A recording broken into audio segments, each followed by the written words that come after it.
Hi everyone, this is Kathleen Melago, author of In Tune with Students. This is video number 4 in a series of 7 videos designed to get you started off with the new school year on a special foot or to refresh you wherever you are in your teaching. So whenever you come across these videos, it's the perfect time for you. So here in video number 4, we're focusing on honoring students' identities, starting with their names.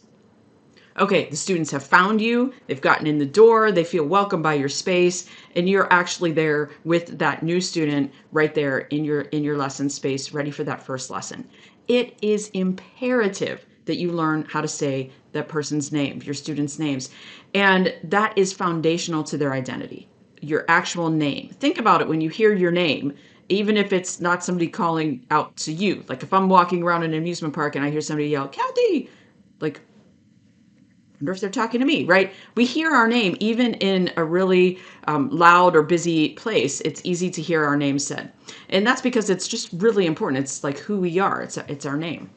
We can learn to say a lot of really difficult words if we want to. So we have to take that step. And some names are, let's face it, they're going to be harder to say than others. They're going to take more practice, and that is okay. And that is part of how we honor our students. Some things I like to do, especially if I'm teaching a larger group of students and I have a roster, is I will actually write the phonetic spelling, how I interpret a phonetic spelling. Maybe there's another word that rhymes with part of their name or something like that that's going to help me know how to say it correctly. So, whatever tools you need to write down to be able to practice that on your own is important. Another thing I like to use is video, and I use a platform called VoiceThread for this, but any kind of way that somebody can submit a video to you is fair game. But what I like to do is in that video, have the students speak their first and last name, and then I ask for some other things too, maybe their hobbies, depending on the class, and the reason that they're one of my students. But the biggest thing is getting the first and last name. And what I love about having that in a video is, especially with names that take more practice to pronounce, I can just replay that video and say the name back and over and over and over again. So like my last name, Melago, a lot of people mispronounce it. It's Melago. So if I were my own student, I would rewind that, go back and listen to that video over and over, and I would practice saying the name until I felt like it just flowed, like I'd been saying that all my life. And then imagine how surprised the student is the first time you speak their name out loud and you know how to say it correctly. Another important thing that VoiceThread helps with is that sometimes names are different than what is on your roster. That can be as simple as most rosters are going to have Kathleen for me, but I typically go by Kathy.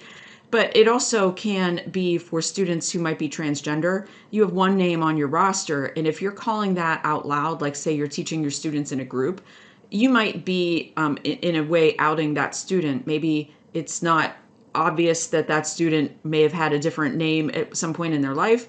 And instead, when they can introduce themselves on VoiceThread or by video or just speaking their names themselves, then they can have that safety of speaking the name that they want to be called. So what happens if you don't take time to do this? You just kind of look at your roster, you think it's Melago instead of Melago, and you just start saying that. Or maybe you look at the name and you think, whew, I don't know that I'm ever going to be able to figure out how to say this name. So you just gloss over it. You never say it ever. Well, someday you're going to have to say it publicly, inevitably. There's going to be a recital. They're going to have a solo. There's going to be something that's going to happen down the way. They win an award and you're standing up there going, I don't know how to say this name. Or you're going to say to the student at this point, they've studied with you for 4 years, how do you say your last name? Oh, okay. Or how do you say your first name? Okay, we should know how to do that by now, right? And so that's gonna be an awkward time for both of you, right? So either you mispronounce it, which is disrespectful to the student and kind of makes them feel like that their identity is really not so important to you, or you have to ask so far into that person studying with you that it really feels awkward for both people. If you've ever had someone say your name incorrectly over and over again, especially after you've said it correctly for them, and they still keep saying it over and over incorrectly, you know what that feels like. So my maiden name was very easy to say. When I decided to take my husband's last name whenever I got married, I married into a name that almost no one pronounces correctly first time. And so I know what that feels like. It's just really frustrating. And it's like, really? Like, I matter so little to you that you don't even want to know the most basic part of my identity, my name. So you want to make sure that you take time and you honor that. So when you do have the confidence in knowing how to say a student's name correctly, you can actually be an advocate for that student. So you might hear another faculty member mispronounce it, and then you can say, oh no, actually, this is how they say their name.